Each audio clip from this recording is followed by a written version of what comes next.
okupatsirani nkhanizi pano pa Zodiac ndine Happy Mzembe. Poyamba tione mitu yake. President wakale wa UTM Dr. Usi wati sakaonekera ku komiti yosungitsa mwambo wa chipanichi chifukwa ilibe ulamuliro. Bungwe la NIF lati 7% yokha ya alimi omwe anayerekeza kuti atenge ngongole ya zipangizo za ulimi ndi amene akwanitsa kutero. Mitengo ya chimanga ikupitirira kukwera pa msika pomwe maboma ena thumba la makilogramu 50 lili pa 65,000 kwacha. Apolisi ati chiwerengero cha akabaza wa njinga za moto omwe afa pa ngozi zapamsewu chakwera kawiri mu theka loyamba la 2024. Tikhale limodzi tindi zambiri pa izi komanso zina. President wakale wa chipani cha UTM Dr. Michael Usi wati sakaonekera ku komiti yosungitsa mwambo ya chipanichi mawalino. Awusi omwe alankhula izi ku nyumba yawo ya Moody mu mzinda wa Blantyre ati komiti yo ilibe ulamuliro wayitanitsa kamba kuti inasankhidwa ndi msonkhano osatsata malamulo. Komiti mwazina inayitanitsa Awusi omwenso ndi wachiwiri kwa mtsogoleri wa dziko lino pobweretsa chisokonezo mchipanichi komanso kutsatira chipani cha Congress. Kasemaomi walemba ripoti. Yesu anamuuza Judas anamuuza chimene ofuna kupanga pangasanga anamuuza inunso chimene ofuna kupanga panganikani panganisanga. Wachiwiri kwa mtsogoleri wa dziko lino Dr. Michael Usi yemwenso anakhalapo mtsogoleri wa chipani cha UTM wati sakaonekera pamaso pa komiti yayikulu ya chipani cha UTM yosungitsa mwambo ku Lilongwe mawa kuti akayankhe mafunso osiyanasiyana kuchoka ku komitiyi. Dr. Usi akuti amakhulupirirabe kuti komiti yayikulu yomwe idasankhidwa ku msonkhano wakulu wa chipani cha UTM posachedwapa idasankhidwa mosatsata malamulo, kotero sangapite kukaonekera pamaso pa anthu omwe adasankhidwa m'maudindo mophwanya malamulo. Anzanga aja ani maganizo oti iwowo mwina tamba kuzolowera kuti tingoti ndi omwewa anaphwanya malamulo opitira ku chisankho cha convention. Ndinani na nthawi imene ijayo ndesi ningapite kuonekera pamaso pa iwowo kukanga tikuvomereza kuti anthu aja ndimanena kuti aphwanya malamulo aja ndavomereza. Ine nena kuti aphwanya malamulo sindikuavomereza kwa ine si asogolere. Ndesi ningapite kukaonekera pamaso pa anthu amene ndikuti si asogolere. Koma izi ndinene poyera ndilibe china chilichonse ndiwo ngati anthu. Awusi awuzanso utsogoleri wa chipani cha UTM kuti ungobwera poyera ndi kunena chomwe ukufuna uchite pa usiwa. Wachiwiri kwa mtsogoleri wa dziko linoyu amayankhula izi ku mazana awo anthu omwe anasonkhana ku nyumba yawo ku Moody mu mzinda wa Blantyre, ndipo ambiri mwa anthuwa anavala makaka a chipani cha UTM komanso chipani cha Umodzi. President wa chipani cha Umodzi a Thomas Kaumba omwe anali nawo pa msonkhanowu analengezanso kuti chipanichi chalowa mu mgwirizano ndi gulu lomwe likutsatira Awusi. Akuluakulu a chipani cha UTM akhala akudzudzula Dr. Michael Usi kamba kogwiritsa ntchito anthu omwe akumavala zovala za makaka a chipani cha UTM ndipo akumapezeka m'misonkhano ya boma. Chikhalirecho chipani cha UTM chidachoka mu mgwirizano wa tonse. M'malo mwa Zodiac kuno ku Blantyre ndine Kassim Aobi.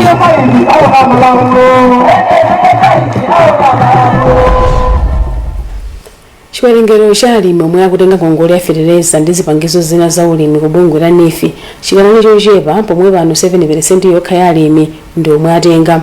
Mkulu woona za chuma ku NIF Benedicto Kanaza wati pano alimi 25,000 mwa 400,000 omwe anayerekeza kuti awafikire ndi watenga ngongoleyi. Bungweli pano natalanda 60 billion kwacha mwa 150 billion kwacha ku boma yoyendetsa ntchitoyi yomwe cholinga chake nkulukula zokolola. Alex Banda ayili ripoti. Bungwe lobwereketsa ndalama komanso zipangizo za ulimi la NIF lati pakadali pano lapeza 60 billion mwa 150 billion kwacha kuchokera ku boma yomwe ntchito yake nkupereka fertilizer komanso zipangizo zina za ulimi kwa alimi oposa 400,000 dziko lonse la Malawi. Komatu ndi alimi ochepa okha omwe akutenga ngongoleyi. Mkulu woona za chuma ku NIF a Benedicto Kanaza akuti padakali pano 25,000 ya alimi ndi yomwe yatengako fertilizer. Kuli nkhani ya kusintha kwa nyengo imene kumapezeka kuti nthawi zina pali ng'amba, nthawi zina madzi osefukira ochuluka komanso zina ndi zina mphepo za mkuntho zimene zimatha kuwononga mbewu. Ndiye ku NIF ndi makampani amene amapereka insurance tinabweretsa product imene timati insurance. Cholinga cha product imene iyi ntonena kuti alimi aja akakhombera insurance imene iyi kuti akhawa kuti kwachitika ngozi ngati zimene zadzititsi azathe kulandira chipukuta misonzi chimenenso chidzatha kuwathandiza kuti atibwezere ngongole anatenga ija komanso iwo kuti athenso kuona polirira zitakhala kuti mbewu zija zaonongeka mwa njira imeneyo. Monira Keliasi akalabu ya Khuwi kuchokera mdera la mfumu yaikulu Kaphuka kudedza ayamikira ngongoleyi yomwe ati njabwino kamba kuti ikuperekanso chitetezo ku mbewu zomwe alimiwa azibzala kuti zikanyala kapena kuonongeka adzilandira chipepeso. Mazokolola zija timatha kubwezerako ngongole komanso kupindula ngati kuwana kwalipirako school fees. Maonjezera ndi akuti azinzathu amene sali m'magulu tukwayitana kuti nawonso abwere adzafike ku bungwe lathu la NIFI limene lili kutithandizira kulonjezera fetereza pa ulimi wathu kuti tizikhala ndi chakudya chokwanira. Kumbali yake Group Village Headman Katsakaminga yakwati yakamenya gwaza kudedza yapempha onse omwe apeza feterezayo kuti asagulitse koma kugulitsa ntchito m'munda. Matumba oposa 1200 ndiwo aperekedwa kwa alimi oposa 120 komanso ena anayi paokha kudedza ndi kulilongwe loweruka ndi la Mulungu sabata ino. Kafukufuku yemwe Zodiac yachita m'madera ena a dziko lino waonetsa kuti mtengo wa chimanga wakwera pomwe mavenda akugulitsa thumba la makilogramu 50 pakati pa 55 ndi 65,000 kwacha. Ena mwa anthu omwe tayankhula nawo akuti akungokwanitsa kugula mabikiri awiri a chimanga pa mtengo wa 6,000 kwacha lililonse kuti adye masiku atatu chifukwa sangakwanitse kugula thumba lonse ndipo apempha boma kuti litsekule misika ya ADMARC. Bungwe loona za ufulu wa anthu ogula la Kama lati vutoli lidaoneka kale miyezi yoposa inayi yapitayo koma lanyanya chifukwa chakusayenda bwino kwa chuma zomwe zaka pampanipani ogula. Franklin Mtambalika walemba ripoti ili. Thumba la chimanga la 50 kg lomwe mwezi watha linali pa 40,000 kwacha kapena 42,000 kwacha tsopano akuligulitsa pa 65,000 kwacha. Mkauniuni wathu tinapeza anthu akuchoka m'malo ena kupitanso pena kusakasaka malo omwe angagule chimanga pa mitengo yosabowola mthumba. Mbuyo umonti makola ma 45 koma pano pale afikisa 60,000 besi. Mafuna tutafikira ko pa 55 ndio kuti mwina kandama kamene kalipo tikhoza kugula kuti mabigiri liwiri toti tikhoza jako. Na mbali ya chimanga yokhaka natiganizira kufuna zokuti anthu fe umoyo wathu kurupitirire ndi chakudya. Ena mwa ogulitsa chimangachi ati mitengo ikusintha nthawi ndi nthawi chifukwa chokuti chuma sichikuyenda bwino. Iwo akuti ngakhale ali ndi chimanga chambiri chogulitsa ndi anthu ochepa chabe omwe akukwanitsa kugula chimangachi. Kuti mitengo yodi kumasintha moti pamwezi paja mwina ali kumatha kusintha mitengo katatu kutengera ndi amene kuma order pano pa thumba likodedwa 55,000. Chimanga chinali pa 17,000 lero lino chili pa 60,000. Salary ya munthu amene amalandira 200,000 idakaliya 200,000 omwe ndi chimanga 60,000 alipire nyumba yale ndigwe ndiye kugula kwake ndibigiri imodzi awiri pena kupene osagulisa mango weruka.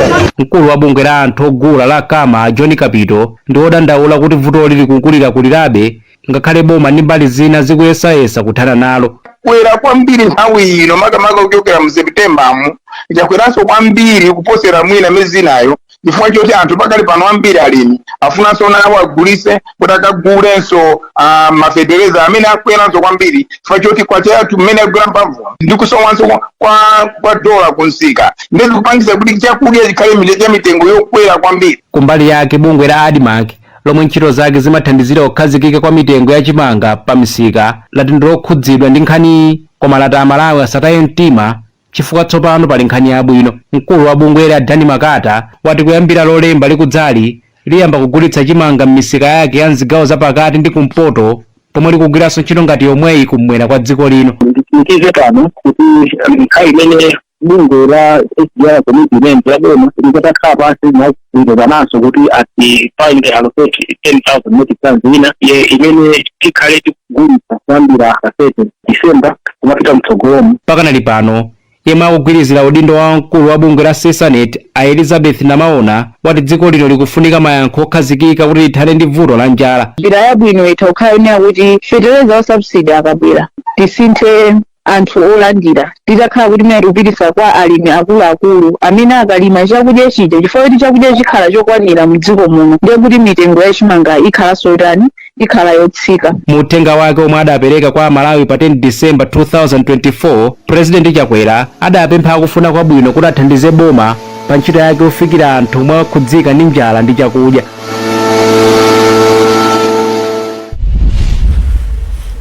Wachiwiri kwa spika wa nyumba ya malamulo Aisha Mambo Adams wadandaula za vuto la kuchepa kwa amayi achisilamu m'maudindo akuluakulu mdziko lino. polankhula kumzuzu ku msonkhano wa amayi achisilamu omwe linakonza ndi bungwe la Muslim Sisters Youth Organization, Adams anati asilamu omwe ali mipando ikuluikulu mdziko lino monga oyendetsa kampani, unduna ndi phungu wa nyumba ya malamulo ndi ochepa zedi. Tola Katswiri ayindi ripoti ili. Second Deputy Speaker wa nyumba ya malamulo Aisha Mambo Adams wati kusowa kwa asilamu maudindo autsogoleri mdziko lino ndikamba kakusowa zitsanzo zabwino komanso zovuta pa nkhani ya maphunziro pakati pa atsikana achisilamu. Adams adakhulupirira kuti izi zingasinthe ngati atsikana alimbikitsike komanso kukhala ndi khumbo lalikulu pofuna kuchita bwino pa maphunziro. Zikutanthauzira kuti ifeyo azimayi achisilamu pa nthawi imene tinali atsikana mwina sitinachite bwino ku nkhani ya maphunziro mbuyomo, koma panopo tikutha kuona kuti iyayi zinthu zikusintha, ndiye timangowasindikizira atsikanawa kuti mmene zikusinthamo zikufunika kuti zipitirire. Iwo aza ifeyo tikachoka tizapeza kuti apali ena amene alowa m'malo mwathu ndipo adzakhala ambiri kuti tsiku lina mdziko muno tizanena kuti masiwo mkulu wa kampaniyo ndi Islamu ndi mzimayiso, kaya maministers alipo ambiri, andunawa, kaya maudindo akuluakulu osiyanasiyana. Tikufuna tizaone atsikana achisilamu akutenga maudindo amenewa chifukwa palibe. Ndipo wapampando wa bungwe la Muslim Sisters Youth Musyo Amaimuna Rose Chindamba wati nkhawa, mavuto a nkhani zachuma mwazina ndi zomwe atsikana achisilamu akukumana nazo, zomwe wati msonkhanowu unakonzedwa kuti ulimbikitse atsikanawa. Atsikana ambiri kumalawi kuno tikutha kuona kuti amakhala ndi mtima wotengeka, tili ndi social media yomwe anthu amatha kupezeka kuti akungoonera zozonena kuti mwina pakha sangathe kutani kuzipanga facho utengeka. Akumapezeka kuti anthu asikana ambiri akugwa m'mavuto mwina osiya skulu, kutenga mimba zosakonzekera, zinthu ngati zimenezo zoti kufuna atsikana chakhalo zidalira paokha. Mmodzi mwa atsikana yemwe akutenga nawo mbali pa msonkhanowu Azaituna Omar wati gululi linamulimbikitsa kubwerera ku sukulu kuti akakonze tsogolo lake. Msonkhano womwe uli pansi pa mutu wakuti udindo komanso maphunziro asilamu mdziko lapano unayamba pa 27 Disemba ndipo utha pa 29 Disemba. M'malo mwa Zodiac kuno kunzuzu ndine Toera Katswiri. Bungwe lopereka madzi mchigawo chakumwera mati anthu okhala mu mzinda wa Zomba ndi madera ozungulira ali pa chiopsezo kuti madzi akhoza kuyamba kuvuta. Mkulu wa bungwe la Duncan Chambamba wati damu la Mulunguzi komwe madzi amachokera likuuma mopatsa nkhawa. Kudula mitengo mayisawa mu phiri la Zomba ndi chifukwa chikulu chimene akuti chikudzetsa vutoli. Emmanuel Chibwana wadza ndi ripoti. Anthu ambiri okhala mu Zomba komanso madera ozungulira posachedwapa akhoza kukhala ndi mavuto adzaoneni pa nkhani yokhuza madzi. Izi ndikamba zochitika za mphiri la Zomba zomwe zachititsa kuti damu la Mulunguzi mukhale matope ochuluka ndipo madzi akhale mochepa. Mkulu wa bungwe la Southern Region Water Board Duncan Chambamba anena kuti padakali pano asinthapo kangapo malo motengera madzi.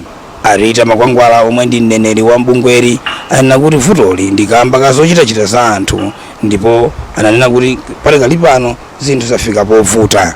Mulunguzi damu titha kungonena kuti muna ili pa chiopsezo pang'ono chifukwa cha zimene zikuchitika kuzungulira damu. Monga mudziwa zaka zambuyomu mitengo yakhala ikudulidwa, ndi mitengo imene adula ndi imene tabwezeretsa zikusiyana kwambiri. Mitengo imene zabweretsa ndi zochepa koma mitengo imene yadula ndi yambiri. Zimene zapangitsa kuti kumene matenga ife madzi kukhale chiopsezo kuti madzi aja asamabwereso amene amabwerera kuyambira kalekale. So zimenezi zikupangitsa kuti kuzomba kuno tikhale ndi chiopsezo cha madzi. Titati tipite ku damu lero mukatha kuona amene damu laphwera, koma zonse zachitika chifukwa cha zochitika zimene zikuchitika pa phiri ngati kudula mitengo, kuotcha mitengo, zonse zija kufikira tsiku la lero zapangitsa kuti madzi amene timatunga amene amakhalako nthawi zonse akhale ngati akucheperako. Phiri la Zomba mwachitika kudula mitengo kwachisawawa kwambiri nzaka zomwe zangopitazi. Anthu mazana amadalira bungwe la SRWP kuti apatse madzi oyenera madera a Zomba komanso madera ozungulira. M'malo mwa ZBS kuno ku Zomba ndine Emmanuel Chibwana. Mukuonera nkhani pano pa Zodiac ndipo mmawa muno muli ndine Happy Mzembe. Pomwe tikupitirira tionenso mitu ya nkhanizi. President wakale wa UTM Dr. Usi wati sakaonekera ku komiti yosungitsa mwambo ya chipanichi chifukwa ilibe ulamuliro. Bungwe la NIF lati 7% yokha ya alimi omwe anayerekeza kuti atenge ngongole ya zipangizo za ulimi ndi amene akwanitsa kutero. Mitengo ya chimanga ikupitirira kukwera pa msika pomwe maboma ena thumba la makilogramu 50 lili pa 65,000 kwacha. Apolisi ati chiwerengero cha akabaza wa njinga za moto omwe afa pa ngozi za pamsewu chakwera kawiri mu theka loyamba la 2024. Tipitirire ndi nkhanizi. Bungwe la Road Safety Alert Foundation ROSAF lati njinga za moto zakabaza komanso zakapalasa akuyenda kukhala ndi layisensi pofuna kuchepetsa chiwerengero cha ngozi za pamsewu. Mmodzi mwa akuluakulu ku ROSAF Noyo Mhango ayankhula izi pomwe amalankhula ndi ochita kabaza ku Lilongwe malinga ndi apolisi anthu 72 afa pa ngozi zokhudza njinga za moto mu miyezi 6 yoyamba chaka chino, yomwe ndi yochuluka kuyerekeza ndi 37 omwe anafa mu nyengo ngati yomweyi chaka chatha. Ambiviano ali ndi ripoti. Njinga za moto zakabaza zakhala zikugwira ntchito ngati zodalirika pa mayendedwe, komatu ngozi zomwe zakhala zikuchitika kamba ka njingazi zikuchuluka. Malingana ndi apolisi, kuchokera mwezi wa Januwale kufika Juni chaka chino, anthu 72 afa ndipo oposa 300 avulala pa ngozi za njingazi. Ichi ndi chiwerengero chokwera kuyerekeza ndi 37 omwe anafa komanso 300 omwe anavulala mu nyengo ngati yomweyi chaka chatha. Izi zinachititsa kuti bungwe la Road Safety Alert Foundation ROSAF liyambe kuphunzitsa akabaza momwe angapewere ngozi za pansewu. Mmodzi mwa akuluakulu ku bungwelo, Noyo Mhango, wapempha akabaza kuti apangitse kalata zowayenereza kuyenda pansewu. Nthawi ya chisangalalo iyi tinali pa kampeni kuyambira kumpoto kubwera pa chigawo chino chapakati, ndipo udindo wathu wophunzitsa anthu timapereka uthenga kwa anthu oyenda pasi, anthu oyenda pa njinga yakapalasa komanso njinga za moto kuti nthawi ya chisangalalo ngozi zimachuluka, aliyense akhale wosamala kupewa ngozi za pamsewu. Ndipo mmodzi mwa akuluakulu ku likulu la polisi apita monje wati apolisi alimbikitsa anthu kuti azitsatira malamulo a pansewu. Mayendedwe awo sakumatsatira kwambiri zokhuzana za pansewu. Ndena kumanizana ndiwo a ROSAF pamodzi ndi ife apolisi kuti tiyenera kumanizana nawo anthu amene ndi kuwafotokozera mayendedwe a pansewu ndi kunyamula kumene amanyamula anthu ndi nthawi imene amayendera tiyenera kuwafotokozera. Wapa mpando wakabaza Association of Malawi a Joseph Petro wati akulankhula ndi anthu awo kuti alembetse njinga komanso alandire maphunziro oyenera. Mu ndondomeko ya zachuma ya 2024 kufikira 2025 yomwe yayiunika posachedwapa, boma linayika mwayi oti akabaza alembetse njinga zawo pofuna kulimbikitsa chitetezo. Mabanja opitira 19,000 omwe akhudzidwa ndi vuto la njala m'boma la Zomba ali ndi mwayi tsopano opeza ndalama yomwe akhoza kugulira chakudya kudzera mu ndondomeko ya mtukula pa khomo yomwe khonsolo ya bomali yakhazikitsa. DC wa boma la Zomba Alegari Chavula wati khonsoloyi igwiritsa ntchito 3.3 biliyoni kwacha pa ntchitoyi. Kasimawu banali kumeneko ndipo ali ndi ripoti. Ntchito yopereka ndalama kwa anthuwa kudzera mu ndondomeko ya mtukula pa khomo ikudza pomwe mboma la Zomba akuti mawanja 75,000 akhudzidwa ndi vuto la njala, ndipo boma likugwira ntchitoyi powonjezera pa ntchito yogawanso chakudya yomwe lakhazikitsa posachedwa. Malinga ndi DC wa boma la Zomba Alegari Chavula, ndalama pafupifupi 3.3 biliyoni kwacha ndi zomwe zigwire ntchito pogawa kwa anthuwa mu ndondomeko ya mtukula pa khomo, ndipo mawanja okwana 19,761 ndiomwe akuyenera kupindula ndi ntchitoyi m'bomali. Pakadali pano Achavula apempha anthu omwe akulandira ndalamazi kuti azigwiritse ntchito pa ntchito zokhazo zoyenera monga kugula chakudya komanso kuthandiza pa maphunziro a ana awo. Tafika kunoko kuti tiyambepo programu imeneyi yopereka ndalama zimezi kwa anthu pafupifupi 16,835 mu Zomba muno amene ali pansi pa programu imeneyi. Ndiponso ndalama zimene zikuperekedwa ndi ndalama zochuluka ndithu, chifukwa Zomba ikhayi tikuyembekezera kuti pa programu imeneyi tipereka ndalama zokwana 3.3 biliyoni. Atom Mapemba azaka 75 kuchoka mmodzi mwa Nantongwe komanso Amalita Kamwendo azaka 60 kuchoka mmodzi mwa Munyali, onse mdera la mfumu yakulu Chikowi, ayamika boma kamba akathandizoli ponena kuti ladza mu nthawi yake pomwe njala yayamba kale kuwasautsa. Tingatithandizire tikapeza chakudya chija tizidya ngatipita kumunda kukalima ndi mphamvu, ndipo tikwathandizira nathu sukulu kuti apite sogolo. Thandizo chimene talandira chitithandiza chifukwa cha mmene kunja kukuliri kuli njala yambiri chaka chino ya zuwaso ndimera mangirira ali chithandizo ndichosowa chaka chino ndiye abapo tikuthokoza kuti tandi achithandizo. omwe alandira ndalamazi alandira 140,000 kufika 300,000 kwacha, ndipo ndalamayi ndiyoti wathandize kugula chakudya kwa miyezi iwiri. Anthuwa akuyenera kulandira thandizoli kwa miyezi 5 kuchoka mwezi wa Novemba mchaka cha 2024 kufika Marichi 2025. M'malo mwa Zodiac kuno ku Blantyre ndine Kasi Aubi. Anthu mdziko lino apempha kuti azikhala ndi chidwi cholandira kaidi omwe atuluka mndende chifukwa kulephera kutero kukukolezera mchitidwe wa kaidi wakupalamulanso ndi kubwerera ku ndende. Wachiwiri kwa mkulu wa ndende yachitipa Alupalisho Mukinga ndi wapereka pempholi loweruka pomwe gulu la achinyamata mbomali linakayendera ndi kucheza ndi akaidi pa ndendeyi. Zambiri mulipoti ili lomwe walemba Alfred Kanjoka. Wachiwiri kwa mkulu wa ndende yachitipa Alupalisho Mukinga wati tsopano ndende simalo olangira akaidi koma kuwathandiza kusintha moyo wawo.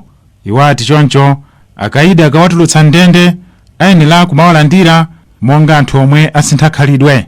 Iwo anena izi pomwe gulu la achinyamata ena mbomali linakacheza ndi akaidi pa ndende yachitipa. Anthu akamachoka kuna makhala zoti asinthika ndi akapanda kuwalandira kuja ndende zathu zikumazaza kuno ku Malawi andi pamapezeka zoti akabwerebwera akuchuluka ena sikuti alakwisa koma ifa choti anali ku ndende afika mumudzi munja amangoganiza kuti munthu ndi olakwa kummangisaso kumabwera ku ndende kuno. Mkulu wa za achinyamata ku khonsolo yachitipa Pearson Malinda wapempha magulu achinyamatawa kuti apitilize ntchito ngati iyi ponena kuti kuyendera akaidi kumathandiza pa ntchito yosintha miyoyo yawo. Ambiri amene ali kumene kukunda achinyamata so zinali zofunikira kwambiri kutakhala kotheka izi zichitika pafupi chifukwa awaso ndi anthu amene mwamvera mujati ena ndi ochimwa ena osachimwa ena zifukwa zoti tikanatha kungokhululukirana kunja kuja so paonesedwa chikondi. Saidi Mondwe ndi mmodzi mwa achinyamatawa. Kuyambira pano papita kusogoloko kuti tiyesesa mmene tingapangire nanga si tangoyamba papa tiyesesa kuti tigwirizane ndi mabungwe azinzathu awa achinyamata chiyuthi awa tipange zonse mbali imodzi zabweraso within tisanakwanise kusati zingopanga nthawi ya chisangalalo zokha. Achinyamatawa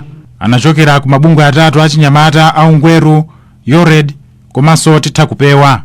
Iwo apereka kwa akaidiwa katundu osiyanasiyana yemwe ndi kuphatikizapo soap komanso 150,000 kwacha. Tsopano tioneza masewero.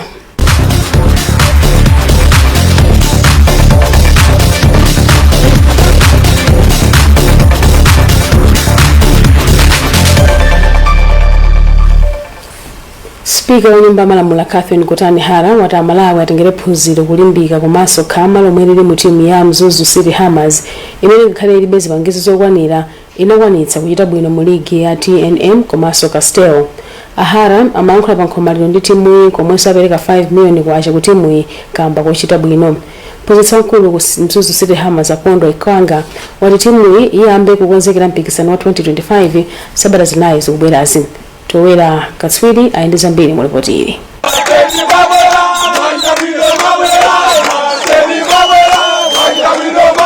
Speaker wa nyumba malamulo Catherine Kotani Hara wayamikira timu ya Mzuzu City Hammers chifukwa cha kulimbikira komanso khama lake lomwe linaonetsa mpikisano ya masewera chaka chino. Imenezo ine changu ndipatsa chilimbikitso zichatika maneno ra Malawi kuti nthawi zina tisamangopanga dwelo pa mavuto tizithaso kona ndi pa mavuto pomwepo mu opportunities za makhalapo ngati anzathuwa akanapa nkhawu apanga dwelo kuti first kandi ndalama zambiri anzathu ali ndi magali moto anzathu ali ndi makochi anzathu ali ndi mabasi zooneka bwino anzathu amatha kupita kunja ukasewera akanatenga zimenezo asanafike pamenepo koma iwo za mavuto anazitenga ndozika pambali. Ineyo ndimanena kuti chikhale chiphunzitso kwa achilepere chifukwa nthawi zina ukachita bwino ukapanda kukugwiritsa bwino ntchito kuchita bwino kuti umatha kubweretsera mavuto ndopeza kuti kuchita bwino konse kucha anthu amadzangokamba ngati mbiri kuti uyu anali tosewera bwino kwambiri mpira kumpoto kuno olomayi muno koma pano anatani anata pano anatani mwina anavutika ndi chakuti mwina anapeza kuti pano akusuda chamba mwina pano amangoledzera chifukwa choti success ija sanagwiritse ntchito. Mphunzitsi wamkulu ku Mzuzu City Hammers Akondo Ikwanga pomwe athokoza thandizo lomwe analandira wati timuyi iyambe posachedwapa kukonzekera mpikisano wa chaka 2025. Tikuyangana chitsogolo ndi mmene amayi atiwuziramo tikudziwa kuti tikuzopanga zinthu zabwino kwa basi and so muyembekezere kuti in 3-4 months to come muona Mzuzu City Hammers akutani akupanga dominate akuyimira mpoto yonseyo. Ndipo phungu wa nyumba ya malamulo Kasungu North Mike Bango wapempha anthu kuti ayikepo chidwi pofuna kuthandiza timuyi. Abango anapemphanso kuti pakhale chidwi pofuna kumanga bwalo la masewera mchigawo chakumpoto kuphatikiza pa 5 million kwacha yomwe Catherine Gorani Hala anapereka kuti muyi. Mike Bango apereka 200,000 kwacha, ndipo phungu wa nyumba ya malamulo ku Mzimba South Emmanuel Shambulanina Jele apereka 100,000 kwacha kuti muyi. Malo mwa Zodiac kuno kunzuzu ndine Toera Katswiri.